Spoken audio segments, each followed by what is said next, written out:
something pretty sweet happened this morning. We have a new baby calf.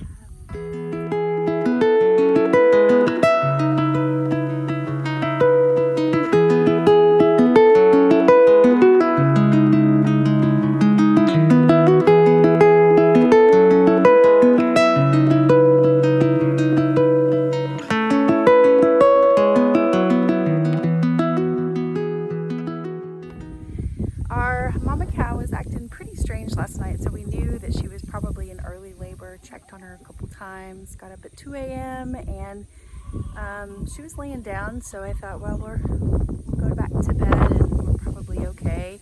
And about 6:45 this morning, we did some chores, and she was actually delivering. So it was uncomplicated, which was really great, a little bit different than we had last time with our other mother.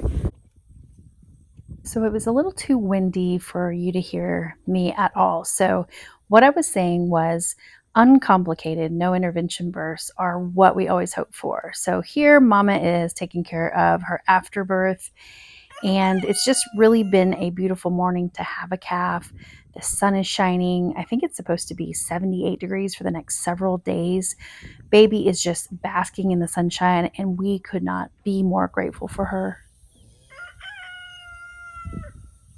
I think it is so sweet when new calves start to get up and they walk for the first time, and you can hear her little bawl. It is so cute.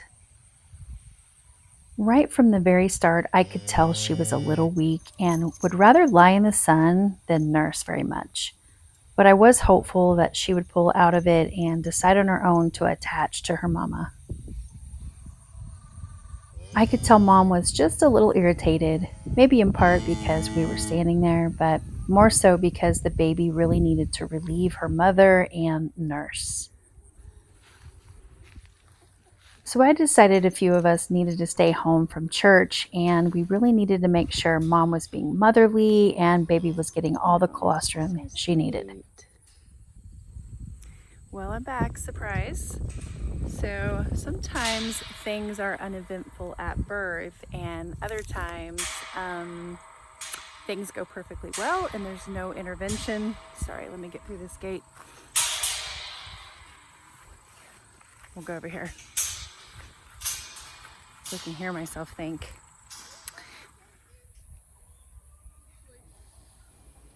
Well, I couldn't find a quiet enough spot where you could actually hear me over the wind blowing again. So what I was saying was it's wonderful if things go well and animals' births are uneventful, but there are times when you have to step in and help or tweak some things, and that's okay.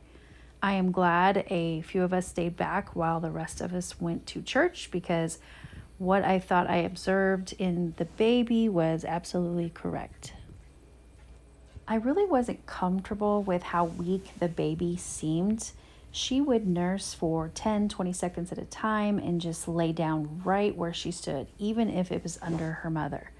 Mama was fumbling around, probably because she wasn't getting relief, and she almost stepped on her calf. So I had lots of questions, and one of them was, if or when I should milk the colostrum out and bottle feed it to the baby so she could gain her strength to nurse on her own.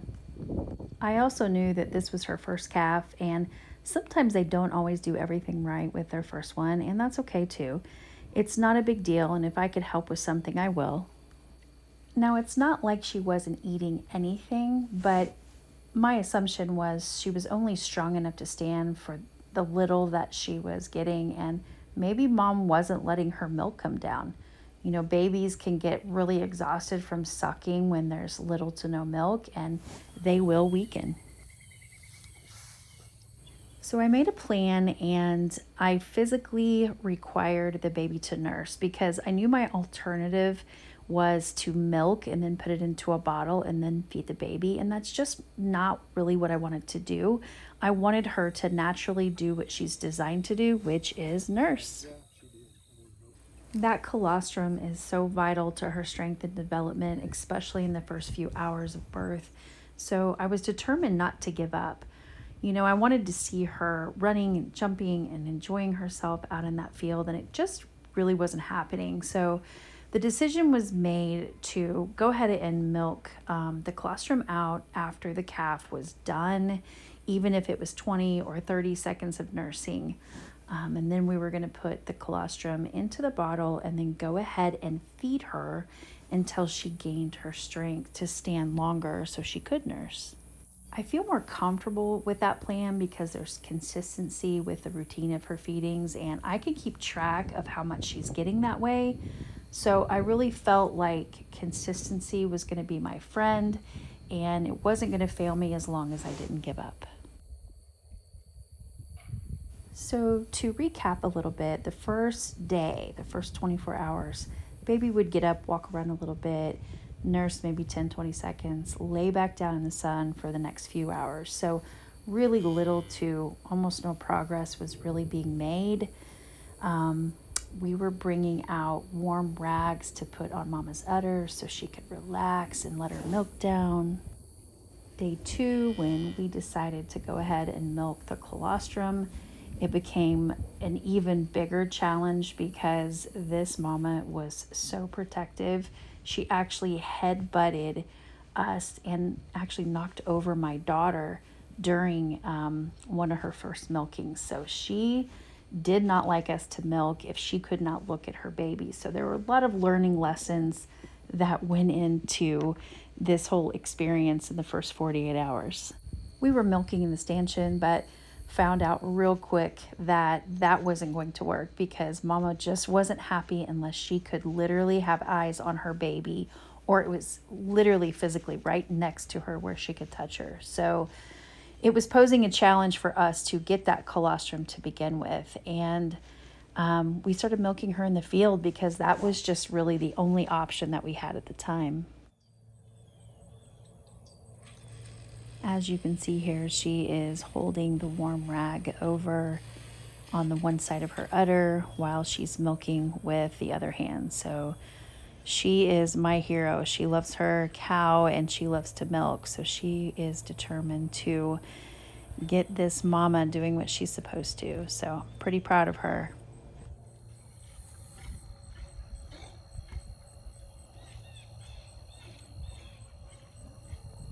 And this is where consistency really pays off. And, you know, it's a great learning lesson for my daughter also to watch that progression in the baby. And she's gaining weight and her strength is up. And just look at her run around that field. It just blesses my heart to see God just be so faithful and helping us along.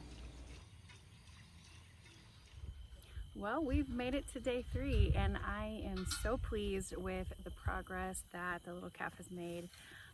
Mama, as you can see, is right there, and she's doing great.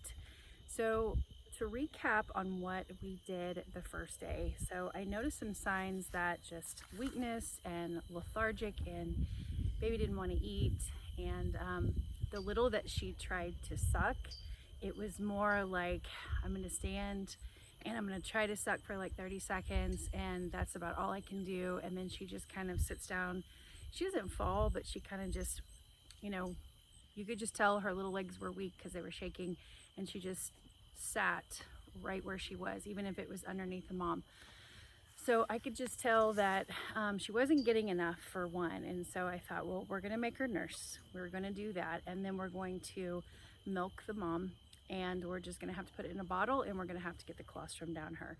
And you can see her perk up after that. Her little ears went up and she kind of walked, but she was not walking like a normal newborn calf should walk.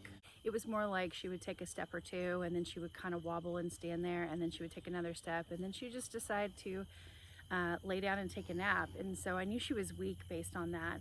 Every other thing went well and everything else looked perfect. It was just she wasn't wanting to suck very much. Well, on day 2, we could tell her bag was really tight and her udder just felt like we could milk out one side and not necessarily the other.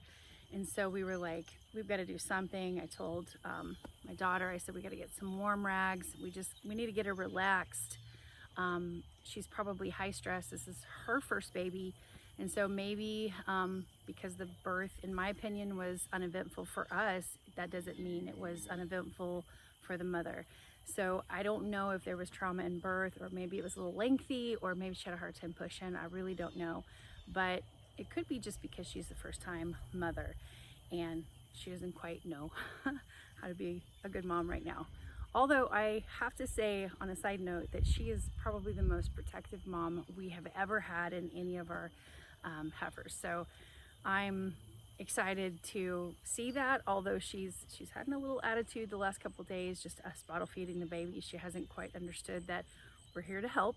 When you're doing things calm and you're doing things gently and you're not throwing things around or, you know, clinking buckets, you're really building a lot of trust in that mom, so she knows that you're predictable and that you're here to help her. So that has been really beneficial for just teaching my daughter those kinds of things. You know, building a trust with an animal is not like building trust in a relationship with a human, but it is very similar. You want to just be consistent and let that animal know that you are there to help. And that does not mean that they're going to always be predictable themselves. So we had a little issue with some headbutting going on, and she just loves her baby, and you want to see that. So that's a good thing, but you do have to be careful. So building trust is important. Okay, so to get back where I was, I think we were on day 2. We did warm rags on her udder on only the side where she really was tight, and I could tell that she wasn't milking out as much as she probably should. So here we are, day 3, and I open the windows and I see this little baby running over the hay bales and to her mom, and then her mom's following her and making sure she's not going too far, and it's super cute. So totally made my day. First 48 hours can be really stressful when you have a cow that is just not thriving. So I learned that, you know, not only is that warmth on her udder going to bring that milk down for us, but it slipped my mind that maybe she wasn't able to get the colostrum the first several hours because it wasn't coming down and she just got a little bit weak. Early intervention is important in the beginning when you do suspect something, because they can go downhill really fast. So anyway, it ended up being a huge blessing for our family, and I am so thankful. To God be the glory, and I am just overjoyed that she's here. She's here and she's healthy, and day 3 looks good. Now that doesn't mean that day 4 and 5 won't be a challenge. Anyway, hopefully that helps someone maybe with any questions that they have with a lethargic cow. You got to be careful not to feed them too fast or too much in the beginning, because they could get pneumonia. So we try to be careful.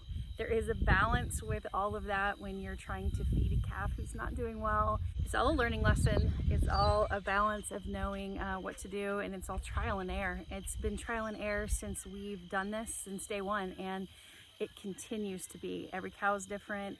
Everybody has a different personality with their animals, and so I just I'm so thankful and so grateful that God just saw it fit that we would have a healthy animal. There she is. She's so cute. She's gonna go follow her mom. So anyway, if y'all have any questions, let me know. I'd love to help. I'm not an expert. I don't pretend to be either, but this is a great community where we can all learn from each other. So until next time, we will see you again. See you later.